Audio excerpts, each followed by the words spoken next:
இந்தியாவும் ரஷ்யாவும் இணைந்து தயாரித்த ஏவுகணையான பிரம்மோஸ் தான் உலகின் அதிபயங்கர ஆயுதம் என்று சொல்லப்பட்டு வந்தது. ஆனால் அந்த ஆயுதத்தையே மிஞ்சும் அளவிற்கான புதிய ஆயுதம் ஒன்றை சீனா கண்டுபிடித்திருக்கிறது. இந்த ஆயுதத்தின் சிறப்பு அம்சங்கள் என்ன, பிரம்மோஸை விட இது எந்த அளவிற்கு அதிநவீனமானது போன்ற பல்வேறு தகவல்களை இந்த செய்தி தொகுப்பில் பார்க்கலாம். இந்தியாவும் ரஷ்யாவும் இணைந்து தயாரித்த சூப்பர்சோனிக் ஏவுகணைதான் பிரம்மோஸ். கடவுள் பிரம்மனின் வலிமை மிகுந்த ஆயுதமாக பார்க்கப்படும் பிரம்மாஸ்திரத்தை முன்னிறுத்தி இந்த ஏவுகணைக்கு இப்பெயர் சூட்டப்பட்டது. 28 அடி நீளம், 2 அடி விட்டம், 3000 கிலோ எடை கொண்ட பிரம்மோஸ் ஏவுகணை ஒலியை விட 3.5 மடங்கு வேகத்தில் சீறி பாயக்கூடியது.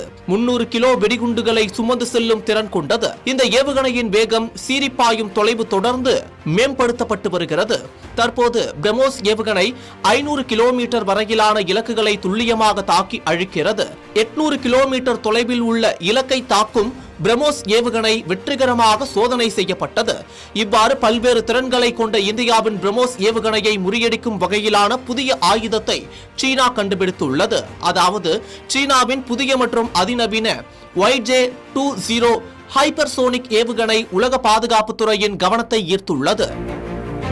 இந்த ஏவுகணையானது வழக்கமான ஏவுகணைகளை விட மிக கடுமையான சவால்களை எதிர்கொள்ளக்கூடிய வகையிலும் பிரம்மோஸ் போன்ற பிற ஏவுகணை அமைப்புகளை காட்டிலும் சில சிறப்பம்சங்களை கொண்டதாகவும் கூறப்படுகிறது. குறிப்பாக இந்த ஏவுகணை மணிக்கு 12,300 கிலோமீட்டர் வேகத்தில் பயணிக்க கூடியதாக உள்ளது.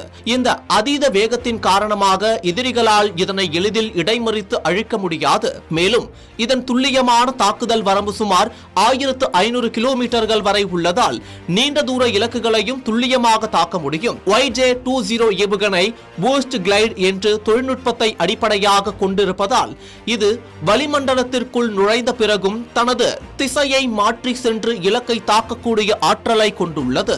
இத்தகைய சிறப்பு அம்சங்களை கொண்ட இந்த ஏவுகணை பிரம்மோஸை விட 3 மடங்கு அதிவேகத்தில் இயங்கும் திறன் கொண்டது. சீனா தனது டைப் 055 மற்றும் டைப் 052D போன்ற சக்தி வாய்ந்த போர்க்கப்பல்களில் இருந்து இந்த YJ-20 ஏவுகணைகளை வெற்றிகரமாக சோதித்து தனது கடற்படை பலத்தை அதிகரித்து வருகிறது. இந்த ஹைப்பர்சோனிக் ஏவுகணையானது நவீன கடற்படை போர்களில் ஒரு கேம் சேஞ்சராக பார்க்கப்படுகிறது. ஏனெனில் இதன் மூலமாக சீனா தனது கடற்படை தாக்குதல் திறனை பன்மடங்கு உயர்த்தியுள்ளது.